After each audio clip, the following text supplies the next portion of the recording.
তিনটা গুনাহ সরায়া দাও, মিথ্যা বলা বন্ধ করে দাও, গীবত করা বন্ধ করে দাও, গালাগালি বন্ধ করে দাও। এরপরে তিনটা নেক আমল চালু করো। এক নম্বরে হাঁটতে চলতে উঠতে বসতে কার জিকির করব? এক নম্বরে আল্লাহর জিকির। আল্লাহর জিকির, আল্লাহর নামের তাসবিহ পড়ো। সুবহানাল্লাহি ওয়া বিহামদিহি সুবহানাল্লাহিল আযীম, সুবহানাল্লাহি ওয়া বিহামদিহি সুবহানাল্লাহিল আযীম। পারা যাবেনি? আল্লাহ আমাদের কবুল করেন। দুই নাম্বার, আল্লাহর জিকিরের পরে কোরআন তেলাওয়াত করো। আল্লাহর কোরআনের তেলাওয়াত আল্লাহ পাওয়ার যত মাধ্যম আছে এর মধ্যে দুইটা মাধ্যম বড় মারাত্মক গভীর। এক নম্বরে নামাজ, দুই নম্বরে কোরআনের তেলাওয়াত।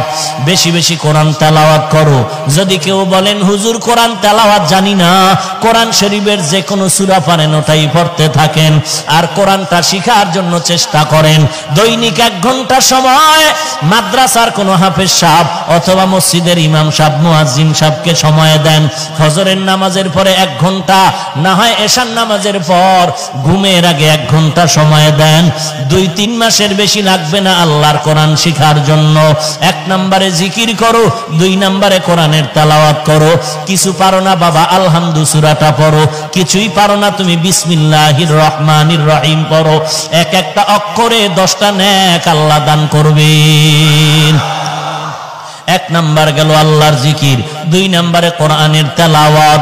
মুমিনের 2টা গুণ, ইজা যুকিরাল্লাহু ওয়াজিলাত কুলুবুহুম ওয়া ইজা তুলিয়াত আলাইহিম আয়াতুহু যাদাতুহুম ঈমানা। 2 নাম্বার মুমিনের গুণ হলো যখন তার সামনে কোরআন তেলাওয়াত করা হবে তখন তার তার ঈমানটা তাজা হয়ে যাবে। ঈমান যার যত তাজা তার হালাত ততই তাজা। ওই বান্দার ঈমানের পাওয়ারই চশমা লাগায় দেখে জাহান্নাম তার পাশে হাজির। ওই বান্দা জাহান্নামের আয়াতগুলো শুনলে চোখের পানি ধরে রাখতে পারে না। ওই বান্দার সামনে জাহান্নামের তেলাওয়াত গুলো করলে চোখের পানি ধরে রাখতে পারে না। ওই বান্দা তখন জাহান্নামের বয়ান সহ্য করতে পারে না। জাহান্নামের মুরাকাবা যারা করে, কবরের আযাবের মুরাকাবা যারা করে, তখন জাহান্নামের বয়ান শুনলে বান্দা তখন অজান্তে চিৎকার এসে যায়, অজান্তে তার ভিতরে অজদ শুরু হয়ে যায়। এরে বান্দা, ওই জাহান্নামের আগুন বান্দা তুমি সহ্য করতে পারবা না। ওই জাহান্নাম থেকে যদি বাঁচতে চাও, আসল মালিকের সাথে সম্পর্ক লাগাও। আসল মালিক আল্লাহর সাথে সম্পর্ক করার জন্য 1 নাম্বার কাজ কোরআন তেলাওয়াত করো, 2 নম্বরে বেশি বেশি নামাজ আদায় করো। কোরআন তেলাওয়াত পারি না বললে হবে না, পারার জন্য চেষ্টা করো। কারণ কিয়ামতের ময়দানে কঠিন মুসিবতের সময় যেদিন সূর্য মাথার উপরে নেমে আসবে, সূর্যের 12টা মুখ জমিনের দিকে দেওয়া হবে। আল্লাহ বলবেন সূর্য তোর যত তাপ আছে জমিনে ছেড়ে দে, সূর্যের তাপে জমিনটা তামা হয়ে যাবে। ওই সময় আমার মাওলার যারা আশিক ওরা চিল্লাইবে, আল বলবে আমার মাওলাকে দেখতে মনে চায়। আল্লাহ অর্ডার করবে, রে ফেরেশতা আমার বান্দাগুলোর নূরের তৈরি আরশে আজিমের কাছে নিয়ে যাও, ওখানে ছায়ায় বসায় দাও। আমি আল্লাহ আমার খাস আশিক বান্দাদের সাথে আমি নূরের পর্দা উঠাইয়া মোলাকাতের ব্যবস্থা করব। এখন আমরা 3টা খারাপ কাজ থেকে জবানকে বাঁচায় কি কষ্টে লাগাবো না, আরো 3টা কাজ করব। এতক্ষণ হলো 3টা করা যাবে না। 3টা করা মনে আছে কি? 1 নম্বরে, 2 নম্বরে গালাগালি, 3 নম্বরে গীবত শিকায়াত। এখন বলবো 3টা কাজ করতে হবে। কয়টা কাজ? 3টা কাজ।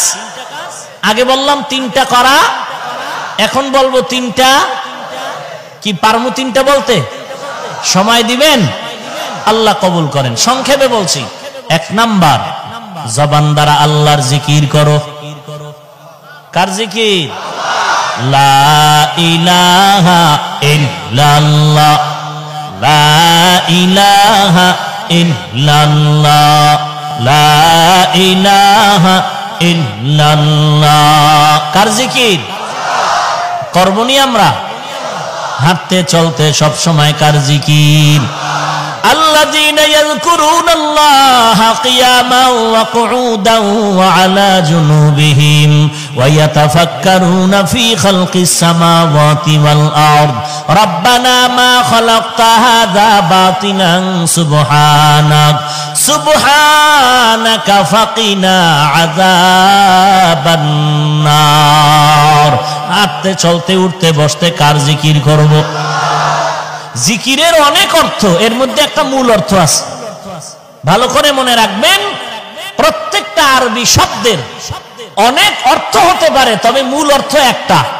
মূল অর্থ কয়টা? জিকিরের মূল অর্থ একটা, রূপক অর্থ অনেক। জিকিরের মূল অর্থ হলো হুয়া তালাফফুযু বিল লিসান, লিসানের দ্বারা আল্লাহর জাতের নাম উচ্চারণ করা হলো আসল জিকির। জিকিরের এক অর্থ নামাজ, এটা মূল অর্থ না রূপক অর্থ। জিকিরের এক অর্থ কোরআন তেলাওয়াত, এটা মূল অর্থ না রূপক অর্থে তেলাওয়াত। জিকিরের মূল অর্থ হলো আল্লাহর জাতি নাম জবানে উচ্চারণ করা। এই জিকির সব সময় করো, আস্তে করো, জোরে করো, চালাও। আর মুমিনের গুণ হলো যখন বান্দার সামনে জিকির হবে তখন কলবের মধ্যে জালজালা শুরু হয়ে যাবে। এই জন্য দেখবা আল্লাহর নামের জিকির যখন বান্দার মধ্যে শুরু হয়ে যায় কলবের মধ্যে, তখন তার হালাত পরিবর্তন হতে থাকে। যখন অর্থের দিকে খেয়াল করে, আল্লাহ ছাড়া আমার কোনো মাবুদ নাই, আমার মা নাই, বাবা নাই, বাড়ি নাই, গাড়ি নাই, টাকা নাই, পয়সা নাই, দেশ নাই, বিদেশ নাই, আমার ছেলে নাই, মেয়ে নাই, আমার যেদিকে তাকাই সেদিকে আছে আমার আল্লাহ। আমার আল্লাহ ছাড়া আপন কেউ নাই। এরে বান্দা, যখন বান্দা আল্লাহর ধ্যান ও খেয়ালে চলতে থাকে তখন বান্দা খানা খাইতে বসিয়াও তালাশ করে আমার আল্লাহর কুদরত, বাজারে হাটে আর ঘুরে তালাশ করে আমার আল্লাহর কুদরত।